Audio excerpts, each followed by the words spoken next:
All right, so let's go ahead and start with our home view. So I'm gonna right click on the views folder and add a new file. And this time we're gonna select SwiftUI view template, and we're gonna name this one home. Okay, and importing from SwiftUI and everything is good. Okay, so what we're gonna do is before we actually go create our home view, I want to import a few things. So first of all, I want to import the file that we've been talking about, this 01 Health Kit app demo. This is mainly going to be important inside our lessons, because we're going to be playing that video right inside the video player. So I'm gonna just move it, and you can choose any file you want, and make sure you have add to target selected. So select that and add to the target. If you open, you're gonna see that this is the video that we're going to be using, and this is once again from the health kit health stats app that shows the integration of health kit with SwiftUI. Okay, so make sure your target membership is checked. Okay, and then another thing that we want to import is the image. So when you select a course, we are showing same image for all these, although you're gonna have, like, image by your course name, but I'm just gonna choose I'm just gonna import one single image. Once again, this is coming from HealthKit app, so I'm gonna use that, call it HealthKit, and that is going to be the image that we're going to be using. All right, well, with that, all the logistics have been taken care of, so let's go ahead and start designing our home view. Okay, so first thing I'm going to do, I'm going to resume this section right here, and then we're going to create a couple of state properties. We're going to create a state property for search text, and this is basically going to be our search text, which we're gonna display or use it with the search bar. Whenever you're searching something, you can actually populate that, and your user is going to type on this, and search results are going to be filtered according to that search term. Okay, there's another thing. We're going to create a private variable to get all topics. Okay, and this is how you can actually this is how, like, where case iterable comes into benefit or picture. Is like other than all the enums that you have created, it has this special variable called all cases. This is coming from case iterable protocol, and this makes it possible to get all the cases that are there inside the enum. Okay, so we're gonna go iterate over all the enums, and then we're gonna display them. All right, now in order to create our UI, what we're gonna do is we're gonna create some local variables, and then we're gonna put those variables inside a vstack. So I'm gonna take this and convert it into a vstack and paste it right here for now, and we're gonna create a private variable. We're gonna call this one greeting. It's gonna return some view. Okay, and this some view is gonna have an h stack, or like this greeting is gonna have an h stack text. And in your case, like, if you're building it out for, like, your production use app, in that case, you are going to have some sort of authentication mechanism to authenticate user, and instead of hello user, you're gonna put their name. Okay, I just placed hello user in there. All right, and that's it. That's our greetings view. So we're gonna simply call it greeting, and I'm gonna hit Command Option P to resume the preview section. Okay, go ahead, use that. Okay, next is our search view. We don't have it. We are going to create that. So we're gonna have private variable search view some view. Okay, it's going to return some view. Let's see what that view is going to be. It's going to be a VStack. All right, and this VStack is going to have an alignment property. Alignment is going to be leading. Text is going to say find the course you want to enroll. Right? You can change the foreground color to secondary, and then you can have a text field, not text field style, text field, like that. And this text field is going to take two things. First is going to be the placeholder, so we're going to say search here. Okay, and search here, and the binding or this binding is going to be the search text. This is where the filter is going to be applied. We can have a padding for the leading direction, because I want to show a magnifying glass in here, and we can have a background, right? And inside the background there's going to be a rounded rectangle with corner radius of 20. Okay, let me go ahead and resume our preview so we can see what we have got so far. And sometimes this can happen where your preview is not going to load, so I'm simply going to replace this content view with home. Okay, and I'm going to build it out, and as you can see, it just showed up right here. Okay, that is quite good. Like, this is how it looks like in here. All right, so going back to the home view, we're gonna apply some properties or some view modifiers onto this rounded rectangle. Okay, first of all, can I change the fill color to have color dot secondary dot opacity 0.3. Okay, I'm gonna run the let me do this. Okay, that's better, because the thing is, sometimes this guy does not work, and so I'm gonna actually probably close this and just keep this here. Okay, there we go. All right, so we've got our fill color. We are gonna add an overlay, and this overlay is going to be of an image, right? It's going to be a system name image, and the system name is going to be magnifying glass.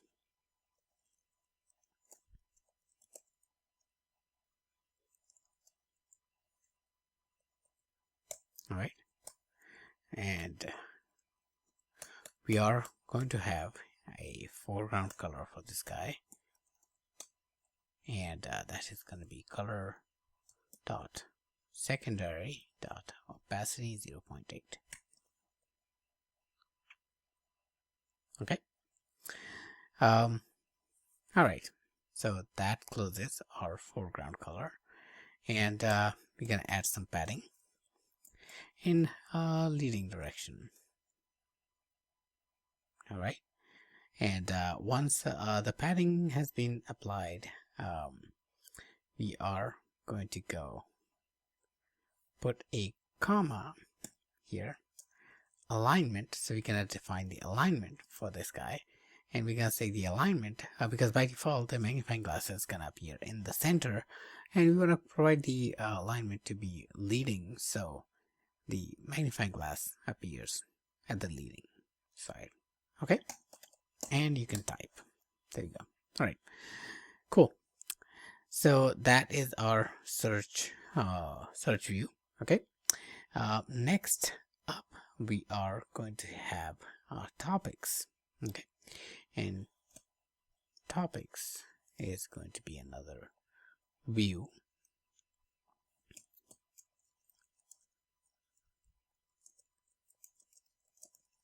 once again, this is going to return a view. All right, and this is going to have a v stack, and this v stack is going to have an h stack, and this h stack is going to have a text topics.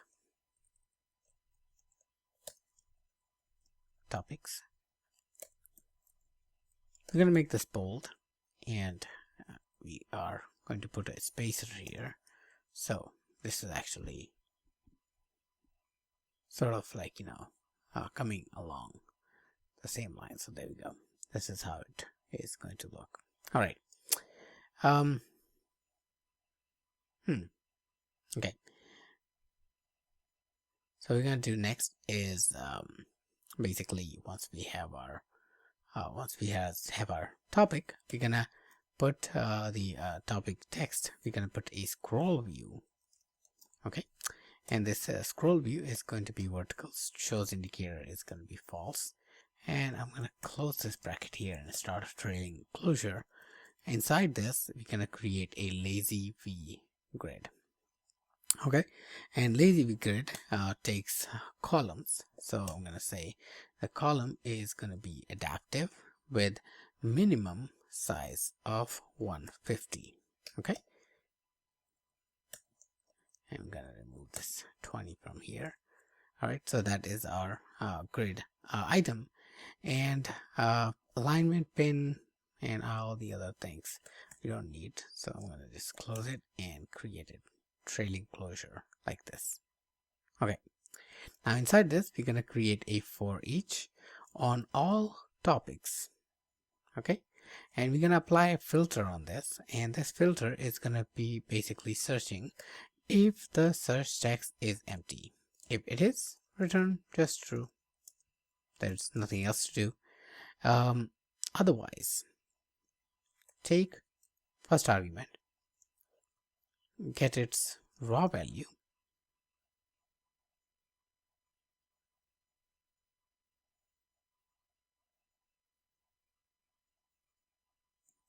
convert into lowercase, apply contains, take your search text and lowercases as well. Okay,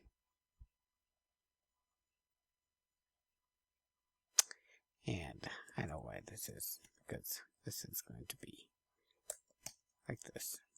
Okay, okay,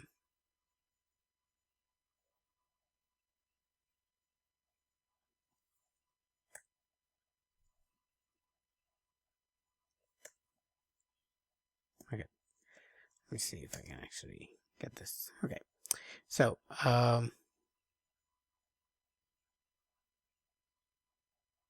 range of integer, yeah. Okay, we're gonna actually say it's gonna be identified by self. Okay, let's see. All right, what did I make the mistake? All topic dot filter search text is empty, then return true. Otherwise, take the first element. Okay, and take the first element and take its raw value, lowercase it, check contains search text dot lowercase. Okay, and its ID location is not right. Okay, so let's see what is getting closed here. Is the contains here. We are closing the for each. Okay, and so before closing for each, we're gonna close the bracket and then for each, because this is where ID is gonna come. Okay, ambiguous expression. All right, let me redo this one. For each. Okay, and this for each is going to be on all topics dot filter. Okay, and filter is going to give us a topic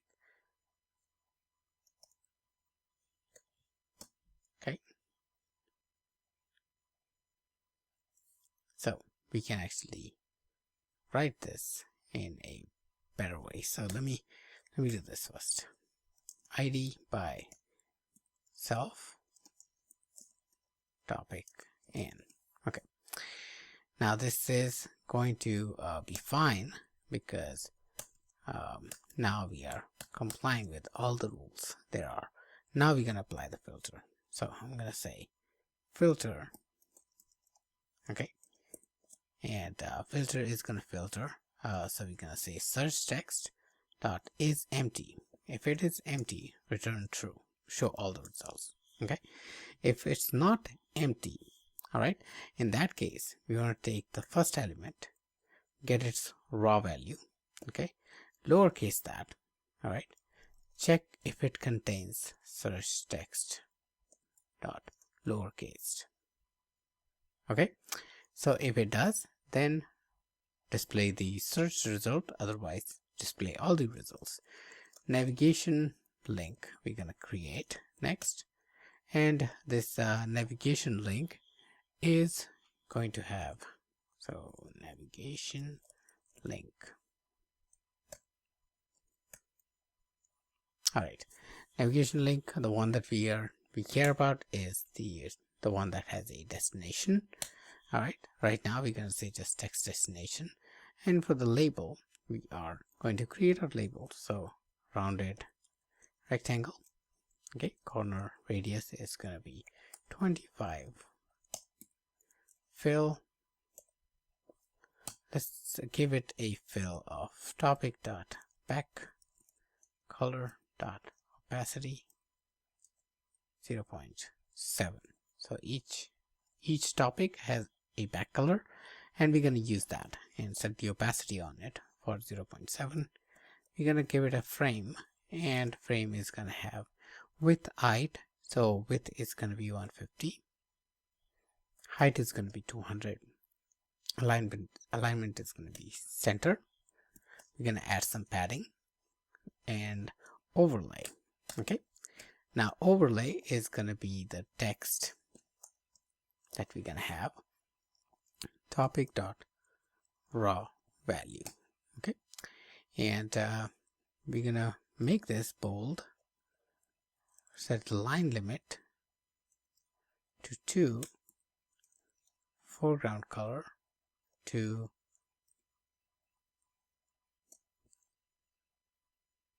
primary, and padding of 50 points. Okay, all right, we're gonna put an animation.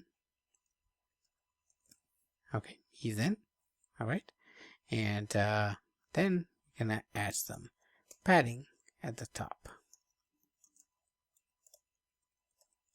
for 20 points. Okay, so that is going to be our topic. Our topic is already being called. We're going to simply put a spacing here of 10 points, and I'm going to run this. Okay, so let's go ahead and see what our view now looks like. So this is how our view is going to look like. You're going to have a scroll view. Okay, and you're going to have your filter. Now you start filtering, and as you can see, the animation is automatically applied, and we can filter our results. As soon as we empty it out, we get the all the topics that there are. Okay, and you can scroll in this. All right, so with that, we have reached the end. Right now, if you tap on any of these, okay, so let's see.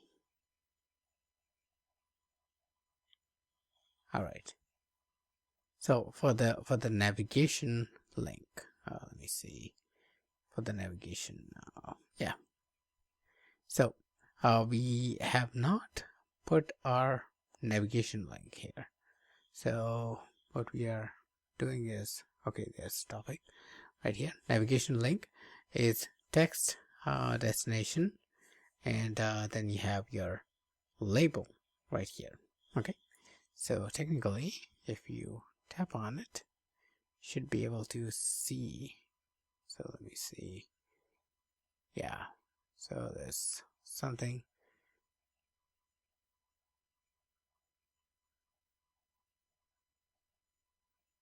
All right. So, hmm.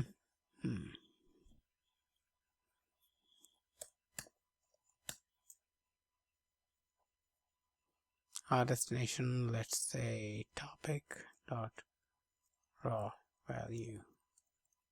Okay. Let me go ahead and run this.